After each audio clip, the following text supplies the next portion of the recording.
Welcome back to WRAE Podcast. In episode 1, we talked about the 300,000 Black women pushed out of the workforce. Today, we shift to the pipeline of education because that's where the opportunity begins right now. That pipeline is under attack. I'm glad we're talking about this because people hear education policies and think it's abstract, but the classroom is where futures are shaped. And right now, certain majors that empower our communities are being labeled non-professional or non-essential. I see what you're saying, Dr. T. So when we look at things such as social workers, psychology, sociology, education, general studies, African American studies, and of course, our major Right, exactly. services. This is crazy. I Right. mean, these are fields that build the people who build our communities. Can you imagine that? Exactly. I mean, but under these new policies, including the ideology behind Project 2025, these disciplines are being devalued, defunded, and restricted. I mean, Right, seriously. exactly. And that's not accidental. These majors produce the councils, teachers, advocates, and organizers who challenge any inequity. So if you weaken the pipeline, you weaken the people who protects the community. Oh, this is so crazy. And this isn't just theoretical. I mean, seriously, for us, it's personal. Dr. Hardy, your own mother's recovery depended on these very professionals whose majors are now being dismissed. Absolutely. When I was navigating my health crisis, it was the allied health professionals, the ones trained in these so-called non-professional fields who carried me through. They were amazing. They weren't optional. They were essential. And to see their discipline being targeted now, it hits differently. And generally, I mean, stories like this is like tied to bigger pictures and personal things, such as I used federal loan to earn my bachelor's degree in chemistry. And then when it came to me to get my doctorate, even though I had the GI Bill, I had to bridge the gap because of going from my master's into my doctorate. I was a couple of like a year short or so. And now, as an alumni of Winston-Salem State for my undergrad, and currently I'm working on my MBA at the University of Pembroke, I'm living inside of this very system that we're talking about. Wow. And now, what does it mean? I mean, we're talking about people like my daughter who depends on the Pell Grant, and then other people who depend on loans and other access for opportunities because that's how it's built. And that's how I built my academic journey. Exactly. And Dr. T, your story is the story of so many Black women. We don't come from trust funds or we don't have money to go to school. We come from determination, federal aid, and prayer. I mean, I know when I graduated, praise the Lordy. Right. Exactly.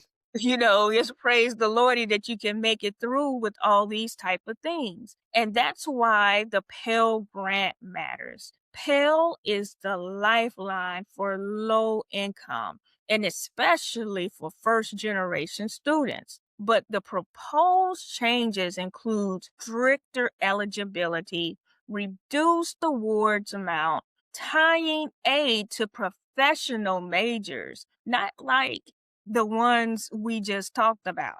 And it shortens the lifetime of eligibility. Now, when we think about the Pell Grant shrinks, we have to look at the fact that Black women are losing access first. And when the access shrinks, the opportunity shrinks. Exactly. And then there's the funding shift from MSIs to HBCUs.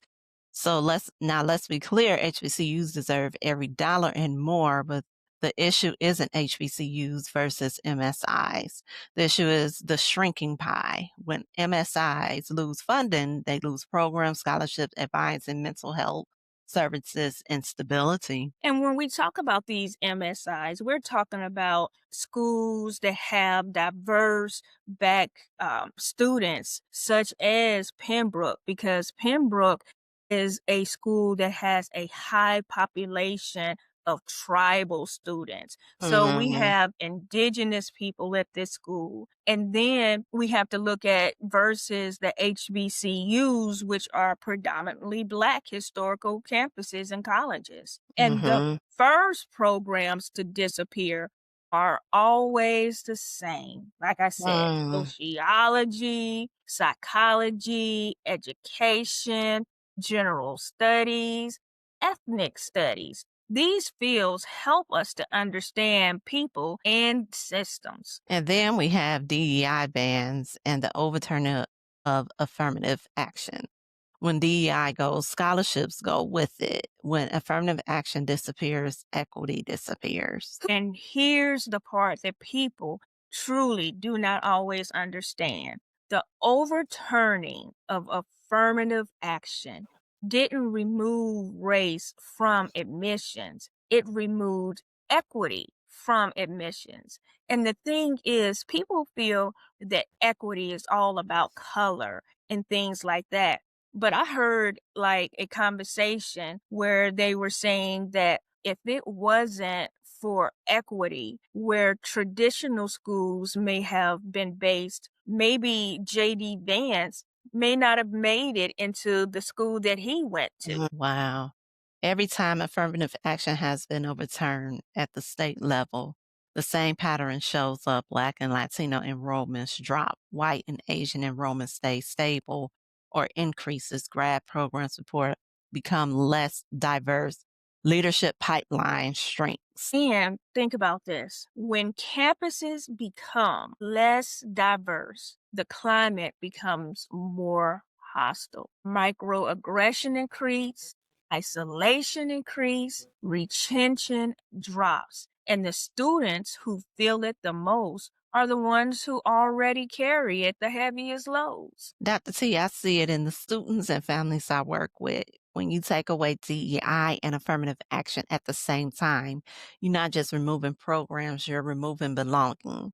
You're removing safety. You're removing pathways. And so deep. How do you deal with it? It's got to be Mhm. crazy. It has got to be crazy. Yeah. And think about it. That's why we say that we have to protect the pipeline because of the future of our communities depend on it. Mm. And as we close this episode, I want to make sure our listeners understand that education is not neutral. It's political, it's strategic.